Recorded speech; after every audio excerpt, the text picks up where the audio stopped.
something that my mentor told me is that you need to talk about something you're knowledgeable on. You don't have to be an expert in it. Like me today, I'm not an expert in how to create online courses, but I have had some experience in it that I feel like knowledgeable to talk about my experience. Hey, I'm Corrina. And I'm Taylor.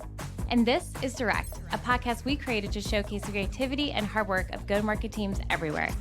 We're here to share the stories and experiences of the hardworking, passionate individuals who make up go-to-market teams, ones who truly make the magic happen. Taylor and I have been fortunate enough to work side by side on some incredible projects together, and now we want to put a spotlight on the unsung heroes behind some of the best go-to-market campaigns out there. In each episode, you'll hear from individual contributors who have gone above and beyond to make a difference.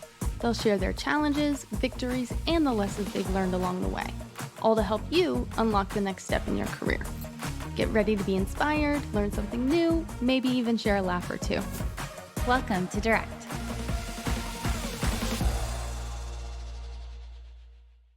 Welcome back to another episode of Direct with Corrina and Taylor. I'm Corrina.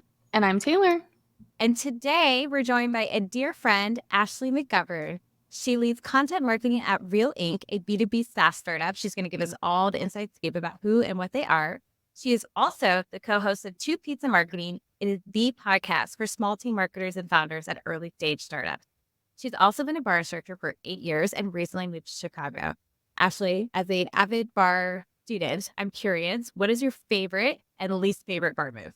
Oh my gosh, that's a good question to get started. Okay, so favorite bar move would be chair. Which I know. That's a hot take right there. Yes. But chair is my favorite. My least favorite is probably parallel because I think it's so boring. Like when I'm actually like going to show you right now, like when you're like at the bar and you're doing a form, that's the one. Now that one I actually don't mind and I don't know why. What is that getting into? That's getting into your quad. Okay. Okay, my quad's both positions are getting into your quad. But they're both brutal positions. So that tells you a lot about Ashley right there. She's in for pain. I do. I really do.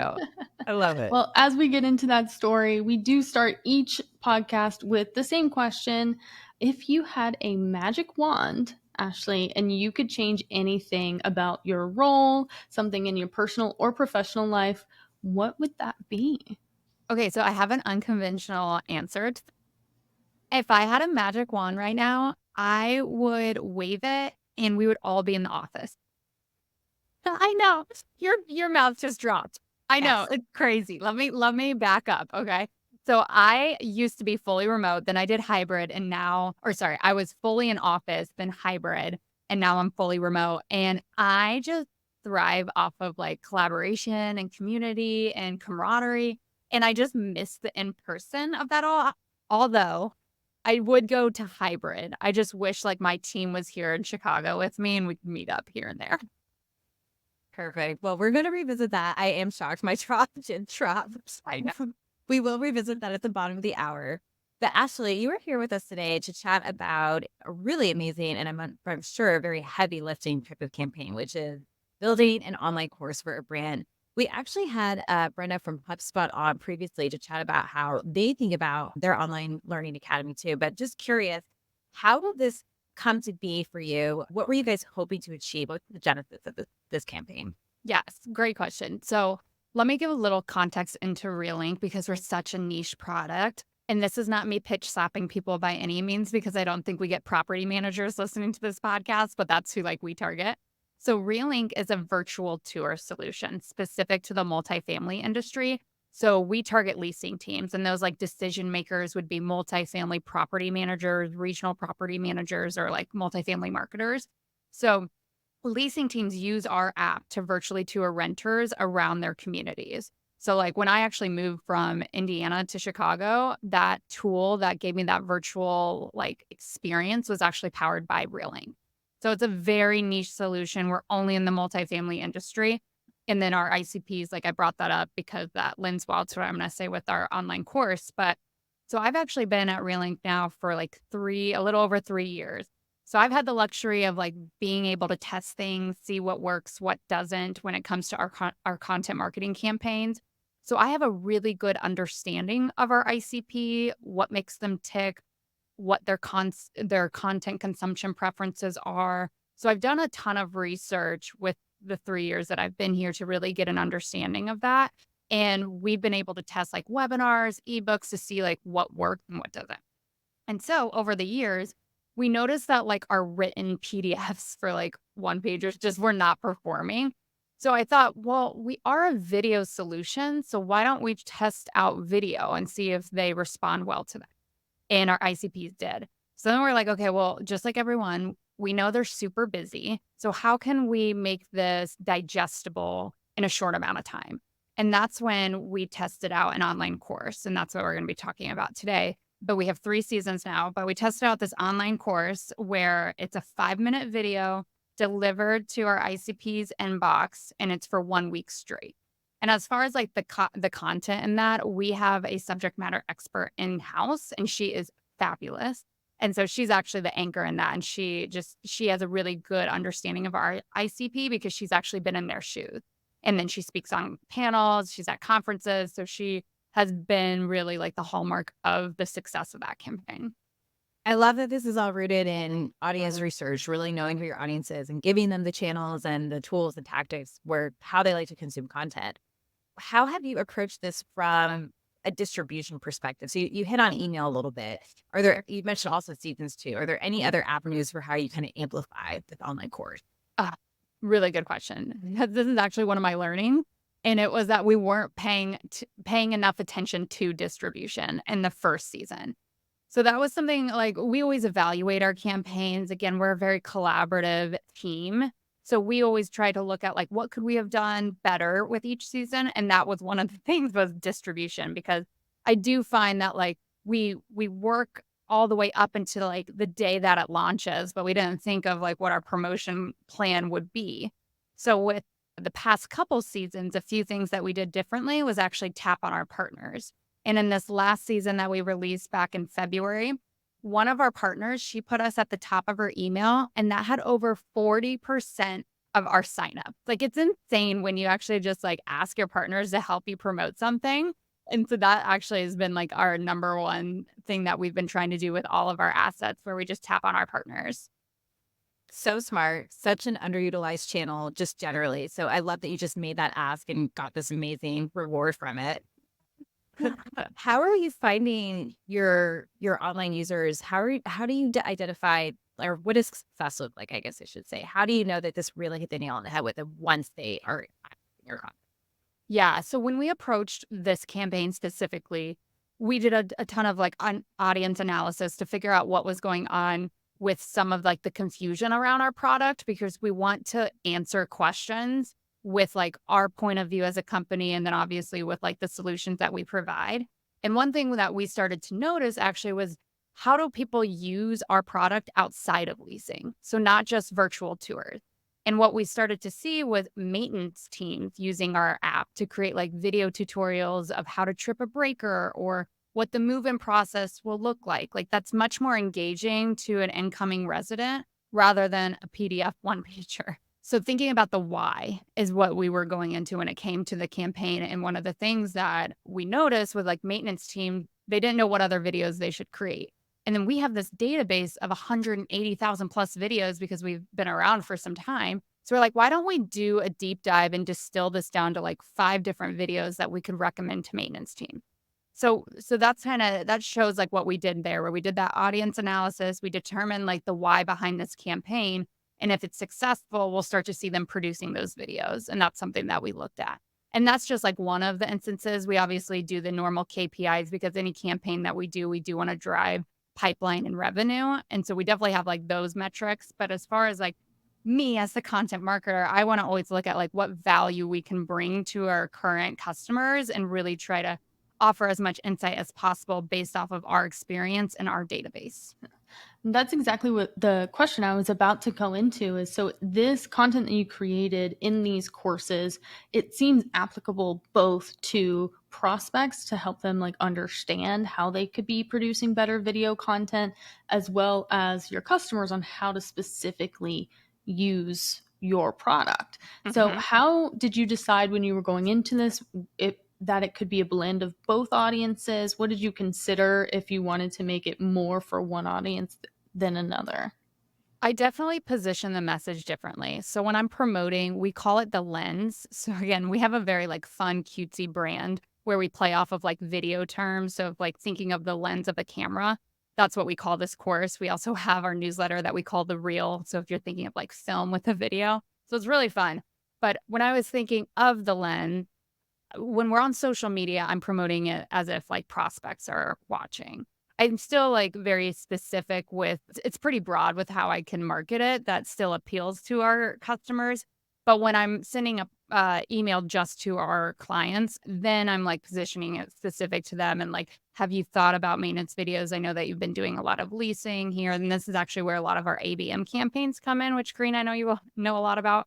So that's one way, but going into it, I didn't think this would happen, and it was really cool to see, like, how a campaign unfolds, but our CS team started to see the videos, and they're like, "Oh, we could use these in our onboarding process to really help them start to think about, like, new ways that they can use Realync outside of just leasing and marketing activities."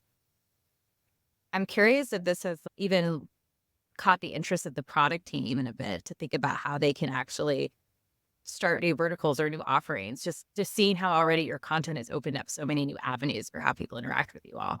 Yeah, actually something that was interesting, like, on the product side, definitely. And it's been interesting because we don't have a freemium model at all, so there's no way that somebody can actually get into our platform without requesting a demo, so we're sales led. But me in my head, I'm like, "Oh, I see all these other, like, SaaS products where they offer a freemium or an interactive demo, like, why can't we do this?" So actually in season 2 and season 3 of the online course, I was like, "Wait, why don't we house these videos inside our product versus YouTube so we can try to give them that perspective of what a resident would see when they're using the product for a virtual tour." And so that's something that like product allowed us to do.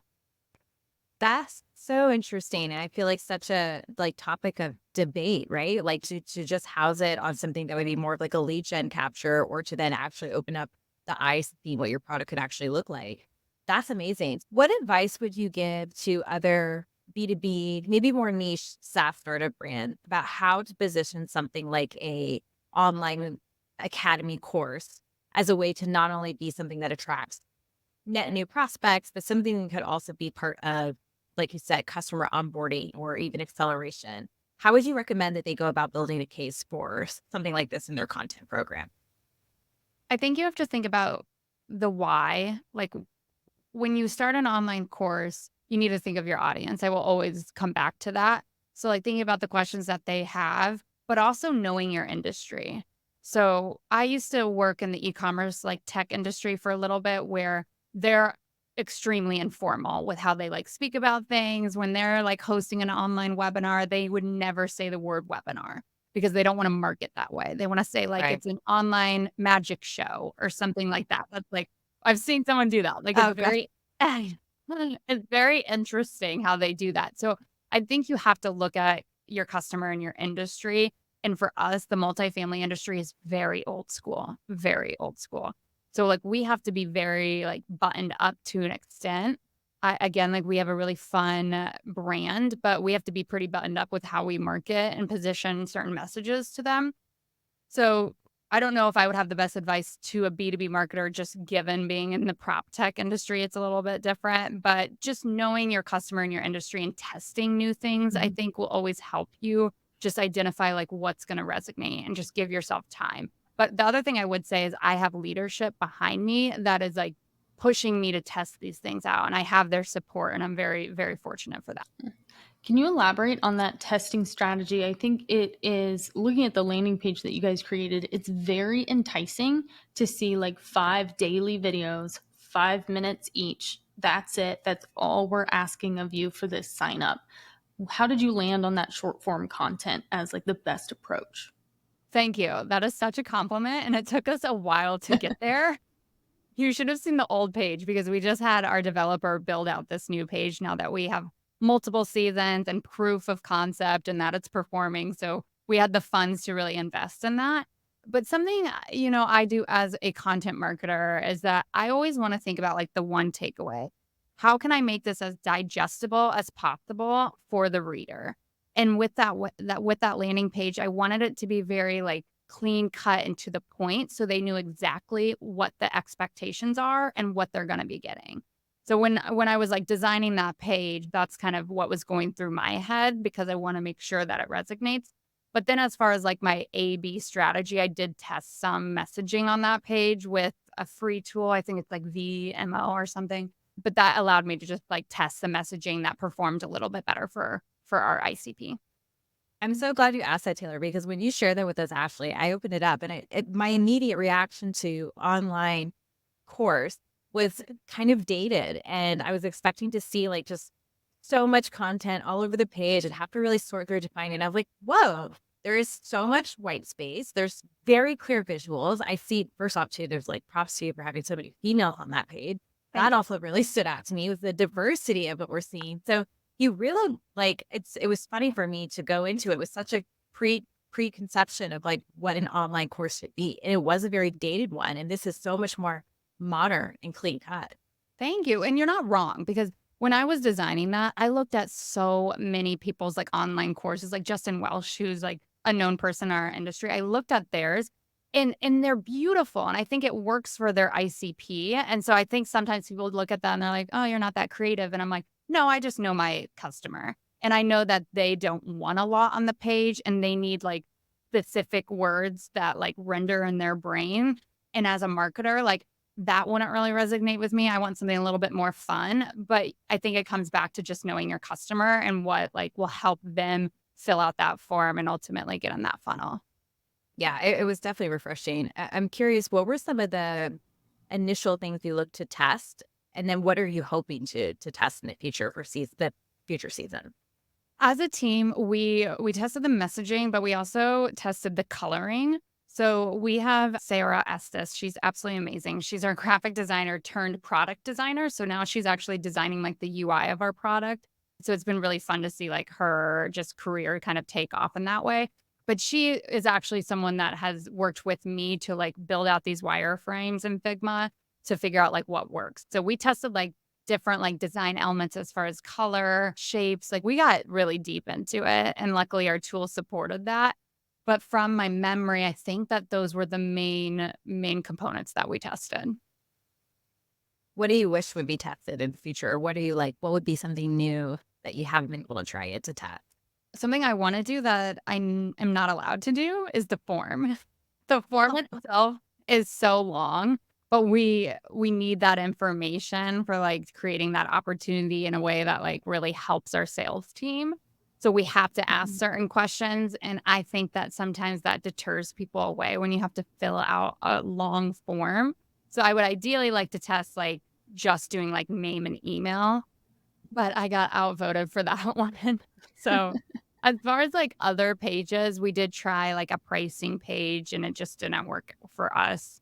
But yeah, it's so interesting just like now having worked in e-commerce tech for a little bit and coming to prop tech, like it is so different. And that's why I understand when people are like, I can't directly answer your question. There are so many nuances.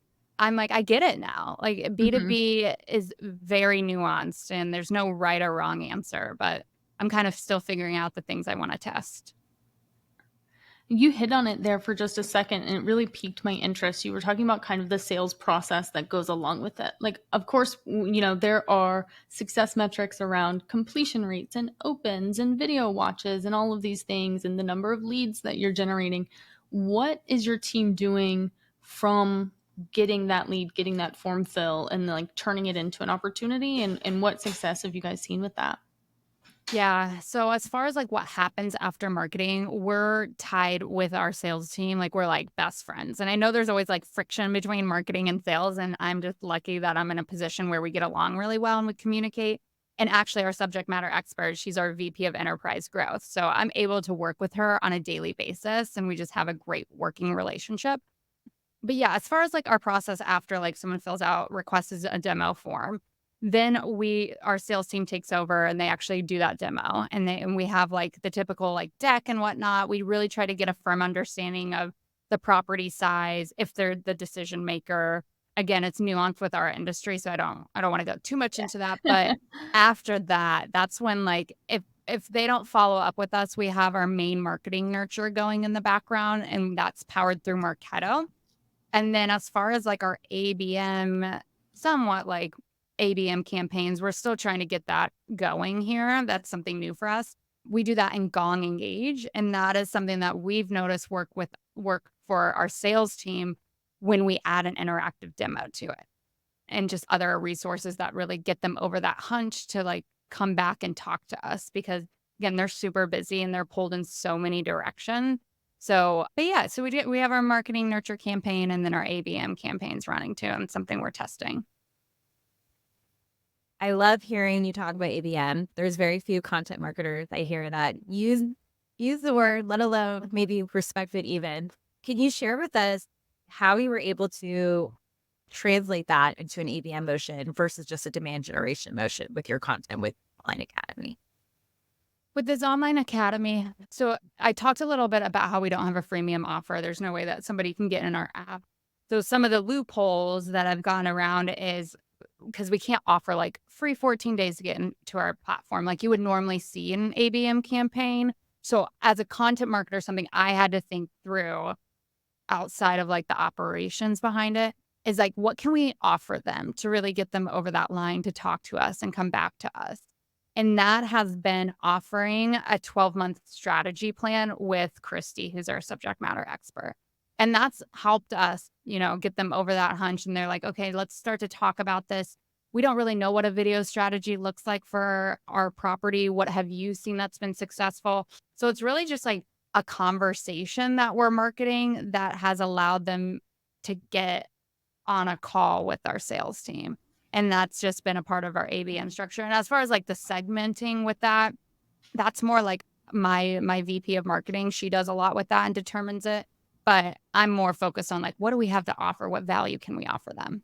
Yeah, that is such a cool piece that you just highlighted there, where you are promoting that one-on-one conversation with the person that is in these videos that they're enjoying so much and seeing all of this great content from. It reminds me, I worked with an agency that did something similar where they were giving out, they had books or something to that effort, but they had sent every person who would read the book as like a marketer, but would give the book to their sales VP, and they would actually consume all of that content. They said the CEO of this brand would sit and have a conversation with That's you cool. directly to consult on like your whole content marketing strategy.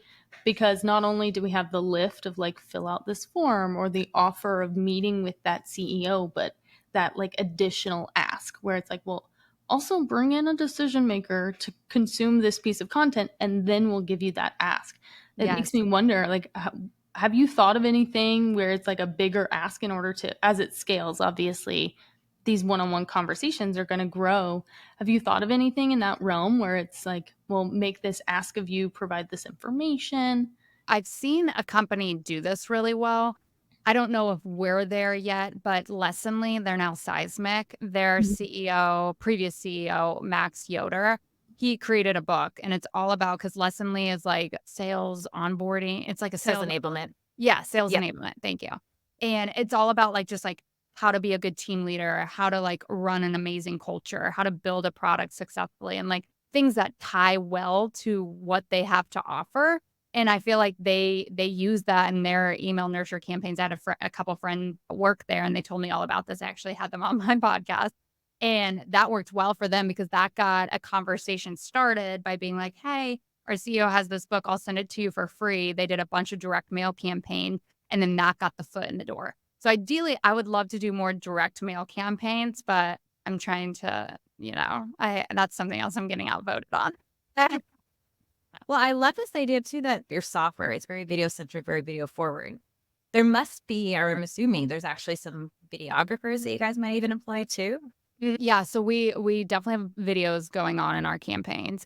We now have like a professionals network where we have contractors all over that will actually like go to different properties and use our app and create the content for on-site teams that are super busy and don't have the time for it. So That is so smart. That's like an additional layer too, I feel like, right? Like it is. another value add that you can take on this campaign. That's Yeah, brilliant. exactly. Yeah.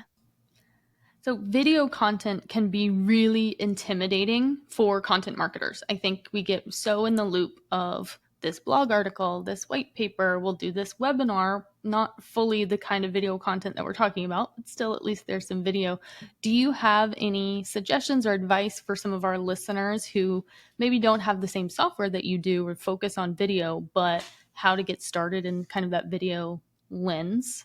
Yes, definitely. And I agree. Like, so imagine trying to get property managers to use video, let alone Right? content marketers who are creative. So I have all the tips for that because I'm normally having to think of like, how can I get a property manager to use video? As far as content marketers, I got started back on TikTok a few months ago. So I'm on video all the time. And I'm right now just giving recommendations about like Chicago and whatnot because I'm obsessed with the city. But something that my mentor told me is that you need to talk about something you're knowledgeable on.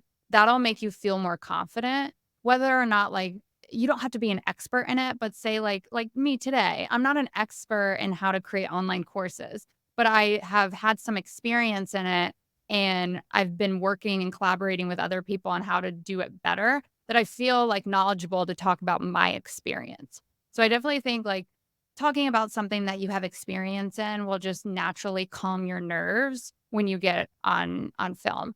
The other thing I do with TikTok, like I try to be more authentic where I don't have a script, but I normally like have like a couple points that I want to talk about, like the 3 best Chicago patios that you should try out this summer.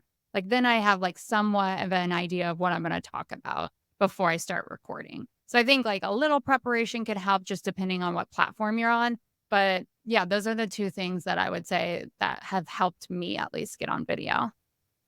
That's really good advice. And as I'm thinking about like your brand too, my mind went to how you, Ashley, could also be used in campaigns for Realync Yeah. because you have that like localization perspective. So people maybe start renting this new property in Mhm. Chicago. Here's Ashley that could be targeted ads afterwards telling you where to eat in Chicago or where to take Like photos. MTV Cribs where I'm like, "Come and, like, look at my apartment. Let me give you an apartment tour." And then we use Yes. that for our campaigns. No, I've definitely been in our video campaigns on social because I've gone to, like, our amenities and I've used, like, our product and, like, tried to act as a leasing agent and, like, do these different things. So I have no shame in getting on camera. I think it's fun and it, again, like, adds some newness to the day than just always, writing on my computer. I love that. Well, you kind of blended in really well with how I was going to bring back your magic wand in. So we're just gonna go there. Okay. You said for your magic wand, which still shocked. We we're all those. Yeah, life really threw me.